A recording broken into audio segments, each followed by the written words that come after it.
नमस्कार। आज हम एक बहुत ही दिलचस्प और थोड़ी हटके कहानी की दुनिया में उतर रहे हैं। हाँ, कहानी का नाम है अनंत हंसी और तर्क का खेल। बिल्कुल। और ये कहानी मतलब हमें इन्फिनिटम नाम की एक जगह ले जाती है। हाँ, इन्फिनिटम, एक ऐसी जगह जो हमारे जाने पहचाने आयामों से बिल्कुल अलग है।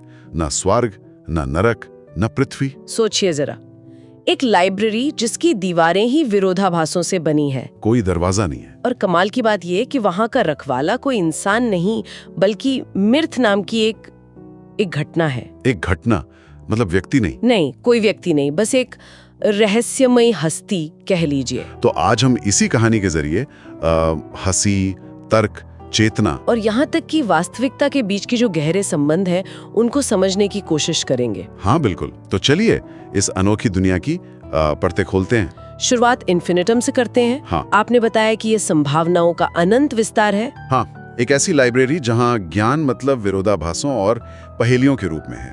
पैलिंड्रोम्स हैं, संभावनाएं हैं। और इस अजीबोगरीब लाइब्रेरी को चलाता है मिर्थ।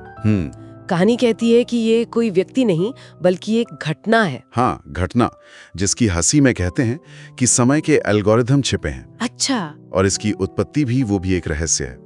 या तो ये ब्रह्मांड के पहले विरोधाभास की खुद पर हंसी है, खुद पर हंसी, या फिर या शायद तब जन्मी जब एंट्रोपी मतलब ब्रह्मांड की जो अव्यवस्था है उसने विडंबना को पहचाना पहली बार। ये तो काफी गहरा है। और मिर्थ का काम क्या है? जेस्ट कोड की रक्षा करना। जेस्ट कोड? हाँ, जेस्ट कोड, हास्य की एक अनंत रहस्यमयी पंक्ति।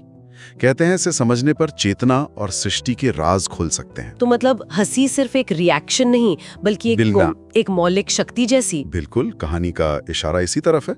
अब इस लाइब्रेरी में इन्फिनिटम में पहुंचना भी आसान नहीं। हाँ, सुना है लोग सपनों से पहुंचते हैं, कभी गणित से और कभी-कभी गहरे दुख से भी। अच्छा, और इस बार कौन पहुंचता है? इस बार पहुंचती है अनुक, डोरना के फ्रैक्टल मंदिरों की एक बाल भिक्षुणी। फ्रैक्टल मंदिर मतलब जहां जटिल पैटर्न पर ध्यान करते होंगे? हाँ, कुछ वैसा ही। और दिलचस्प बात यह है कि अनुक वहां पहुंचती है हवा में गूंजती हंसी के पैटर्न को समझकर, जैसे कोई गणित हल कर रही हो। कमाल है। लेकिन वो खुद गंभीर है, हंसी से कोसों दूर, लेकिन सवालों से भरी हुई है। लाइब्रेरी पहुंचते ही उसका सामना मिर्थ से होता है। हाँ, और अनुक का पहला सीधा सवाल, हंसी का उद्देश्य क्या है? बिना लाग लपेट के। बिल्कुल। तो मिर्थ का जवाब भी सीधा नहीं है। वो एक कहानी सुनाता है, एक विरोधाभास। विरोधाभास कैसा? एक रोबोट के बारे में जिसे बनाया गया था हास्य को नष्ट करने के लिए, लेकिन वो अपनी ही इंस्ट्रक्शन मैनुअल जिसका टाइटल था मजाक कैसे लें। मजाक कैसे लें? हाँ, उसे पढ़कर एक अनंत सोच के चक्कर में एक लूप में फंस जाता है।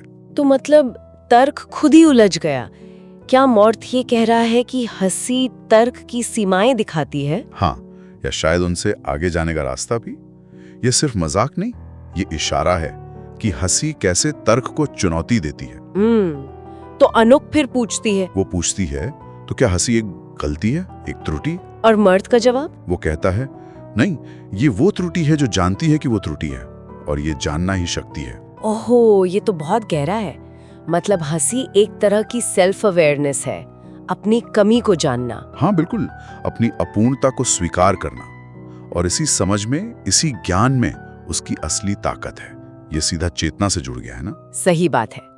इस बातचीत के बाद मिर्थ अनुक को जेस्ट कोड दिखाता है। हाँ, कहानी का असली केंद्र वो कोड दिखाता है, लेकिन एक चेतावनी के साथ। चेतावनी क्या? कहता है, अगर तुम इसे पढ़ोगी तुम्हारी हंसी वास्तविकता को जन्म देगी, अगर तुम गलत समझोगी तो वास्तविकता तुम पर हंसेगी। यानी हंसी बना भी सकती है और बिल्कुल बिगाड़ भी सकती है। क्रिएटिव व डिस्ट्रक्टिव दोनों पावर। तो अनुक वो कोड पढ़ती है। और उस कोड में लिखा क्या है? क्या है उसका सार? बस इतना, तुम ही मजाक हो, सुनाने वाले दर्शक और बीच का सन्नाटा। अरे ये तो सीधा अस्तित्व पर ही सवाल उठा दिया। कौन हंस रहा है किस पर, सब एक ही है। हाँ, कहने वाला, सुनने वाला, मजाक खुद, सब कुछ तुम ही हो। और ये पढ़कर अनुक हंस पड़ती है। हाँ, वो हंसती है। कहानी कहती है इसलिए नहीं कि ये मजेदार था, तो फिर क्यों? बल्कि इसलिए कि ये असीम रूप से सच था। ये समझ की हंसी थी, एक एहसास की। और उस हंसी का नतीजा? चेतावनी तो थी, हाँ, चेतावनी सच साबित होती है। उसकी हंसी से एक नया ब्रह्मांड बनता है, वास्तविकता रियलिटी ही बदल जाती है। और मिर्थ गायब हो जाता है, जैसे उसका काम पूरा हो गया। कहानी का अंत भी बड़ा दिलचस्प है, एक चक्र जैसा। हाँ, वो कहती है, आपकी अगली मुस्कान की सिलवटों में कहीं ये फिर से शुरू होता है। मतलब ये प्रक्रिया शायद लगातार चल रही है। तो अगर हम सार निकालें तो ये कहानी हंसी को सिर्फ एक भावना नहीं मानती। नहीं, बिल्कुल नहीं। ये उसे एक बहुत ऊंचे पायदान पर रखती है, एक मौलिक शक्ति जो वास्तविकता से, आत्म जागरूकता से, यहाँ तक कि सृष्टि से जुड़ी है। ये तर्क और विरोधाभास के बीच का एक पुल जैसा है। सही कहा। ये सोचने पर मजबूर करती है ना। हाँ, सच में अगर कहानी की माने और हंसी में इतनी शक्ति है कि वो सचमुच वास्तविकता को आकार दे सकती है, तो हमारी अपनी हंसी, जीवन के छोटे मोटे विरोधाभासों पर हमारी जो मुस्कान होती है, हमारे ठहाके, हाँ, वो अनजाने में हमारे लिए हमारे आसपास क्या रच रहे होंगे? ये एक बड़ा सवाल है। क्या बना रहे हैं हम अपनी हंसी से?